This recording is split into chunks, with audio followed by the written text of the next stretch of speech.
The big bull starring Abhishek Bachchan एक perfect example है खराब स्क्रीन प्ले का, जहां स्कैम 1992 एक वेब सीरीज विद 10 एपिसोड्स होते हुए भी 1 मिनट के लिए बोर नहीं किया। वहीं द बिग बुल 2.5 घंटे का एक मूवी होने के बाद भी स्ट्रेच्ड या खिंचा हुआ लगा। रिश्ते में तो हम तुम्हारे बाप होते हैं।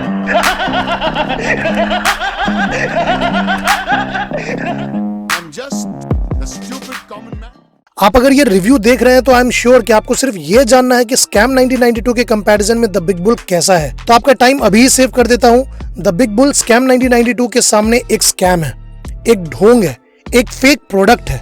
इनफैक्ट ये उस फर्स्ट कॉपी की तरह है जो लगती ओरिजिनल की तरह है, लेकिन सबको पता है कि ये एक फर्स्ट कॉपी है। देखिए, स्कैम 1992 का एक अलग ही लेवल था and we all know that. और इनफैक्ट ये web series one of the greatest Indian web series है, इफ नॉट द ग्रेटेस्ट। तो ऑब्वियसली द बिग बुल के पास बहुत बड़ी चुनौती थी, जिससे ये लोग बचने की कोशिश किए भी लेकिन नाकामयाब रहे। द बिग बुल के रिलीज को बार बार पोस्टपोन किया गया, पैंडेमिक की वजह से नहीं, सिर्फ इसलिए कि स्कैम 1992 का हाइप थोड़ा कम हो जाए। लेकिन ये मूवी उस हाइप को और भी बढ़ा देता है। द बिग बुल और प्रूफ कर दिया कि why scam 1992 is one of the greatest Indian web series ever made. देखिए, द बिग बुल के 3 बिगेस्ट फ्लॉज हैं, इसका स्क्रीन प्ले, इसका कास्ट और सबसे बड़ा फ्लॉ है इसका टाइमिंग। मूवी का स्क्रीन प्ले फर्स्ट हाफ में बहुत ही स्लो है। जबरदस्ती के मोटिवेशनल डायलॉग्स भी देकर मेकर्स बहुत ही ज्यादा कोशिश कर रहे थे। स्क्रीन प्ले सेकंड हाफ में थोड़ा बेटर जरूर होता है, लेकिन तब तक आपका मूड कंप्लीटली ऑफ हो चुका रहता है और आप पूरा मूवी सिर्फ इसलिए खत्म करना चाहते हैं ये देखने कि इसका एंडिंग कैसे किया गया। स्कैम 1992 की तरह इसका एंडिंग रखा गया या फिर डिफरेंट रखा गया, यही सोच के आप पूरा मूवी देखेंगे एंड ट्रस्ट मी, बहुत ही ज्यादा डिसअपॉइंटेड हो जाएंगे आप। एंड गाना, यार गाना क्यों ये गानों के साथ ऑब्सेशन कब खत्म होगा बॉलीवुड का? I completely fail to understand this. आप खुद सोचिए, ऐसे टॉपिक में गाने की क्या जरूरत है भाई?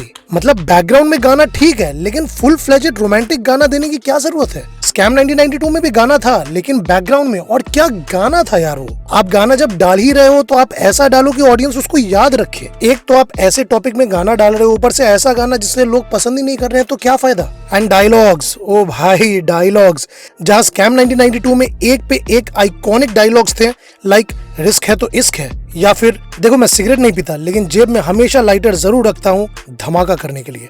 ऐसे इम्पैक्टफुल और ग्रिपिंग डायलॉग्स मूवी में था ही नहीं, जो बहुत ही डल फीलिंग देता है मूवी को। एंड मूवी का एडिटिंग, पता नहीं मूवी के एडिटिंग में क्या प्रॉब्लम था, क्योंकि मुझे बहुत ही वियर्ड लगा। जहां पास्ट और प्रेजेंट तो समझ में आता है, लेकिन प्रेजेंट में भी कभी आगे का दिखाने लगता है, कभी पीछे का दिखाने लगता है। ऐसा लगा कि एडिटर बहुत ही ज्यादा कंफ्यूज थे या फिर कुछ एक्स्ट्राऑर्डिनरी करने की कोशिश कर रहे थे। ब्लैंक कट्स भी बेमतलब का डाला गया, जैसा आपको अभी स्क्रीन पे दिख रहा होगा। ऐसे कट्स बेकार में डाला गया, पता नहीं क्या इम्पैक्ट क्रिएट करने का कोशिश कर रहे थे, लेकिन जो भी कोशिश कर रहे थे इट फेल्ड मिजरेबली। मूवी का दूसरा फ्लॉ है इसका कास्ट। अब देखिए, स्कैम 1992 के सक्सेस का बहुत बड़ा रीजन था कि most of the cast, in fact crew members तक गुजराती थे, जो कि वर्कड वंडर्स फॉर देम। लेकिन यहाँ मेन कैरेक्टर यानी अभिषेक बच्चन ही गुजराती नहीं थे, और उनका एक्सेंट बहुत ही डिस्टर्बिंग था, जो मूवी को एक फर्स्ट कॉपी वाला फीलिंग दे रहा था। ऐसा लगा कि ये चाइना का माल है। देखिए, अभिषेक का परफॉर्मेंस खराब नहीं था, उनका परफॉर्मेंस डिसेंट था। आई वोंट से कि वो बहुत ही खराब काम किए या फिर बहुत ही ज्यादा अच्छा, but it was decent. In fact कुछ सीन्स में तो उनका परफॉर्मेंस जबरदस्त था, स्पेशली प्रेस कॉन्फ्रेंस वाला सीन। उस सीन में जिस तरह से उनकी डायलॉग डिलीवरी थी, दैट वाज एब्सोल्युटली अमेजिंग। लेकिन मूवी में जब वो बार बार हंस रहे थे आफ्टर अचीविंग समथिंग, वो बहुत ही वियर्ड और फोर्सफुल लग रहा था। ऐसा लगा कि जबरदस्ती का सीन को पावरफुल दिखाया जा रहा है। वहीं निकिता दत्ता वाइफ के रोल में, सोहम शाह भाई के रोल में, इन दोनों का भी परफॉर्मेंस डिसेंट था। एंड इलियाना डिक्रूज रिपोर्टर के रोल में हैड नथिंग टू ऑफर, जो कि आपको ऑलरेडी पता है कि उनका रोल कितना बड़ा और कितना इम्पैक्टफुल था स्कैम 1992 में। जहां Shreya Dhanvantari as the reporter totally nailed it, and Pratik Gandhi as Harshad Mehta, तो भाई क्या परफॉर्मेंस था उनका। I mean national award winning performance उन्होंने दिया था। तो इन शॉर्ट, बिग बुल का cast was a disaster with a decent performance. And last but not the least, movie का तीसरा सबसे बड़ा और सबसे इम्पैक्टफुल फ्लॉ था इसका release time. I am sure कि ये मूवी अगर स्कैम 1992 के पहले भी रिलीज हुई होती तो उतनी बड़ी सक्सेस नहीं होती, लेकिन एटलीस्ट एक डिजास्टर होने से बच जाती। आप इस मूवी के हर एक सीन में स्कैम 1992 को याद करेंगे। यू विल बी लाइक, अरे उसमें तो ये दिखाया था, अरे उसमें तो ऐसा दिखाया था, उसमें तो डिटेल में बताया गया था।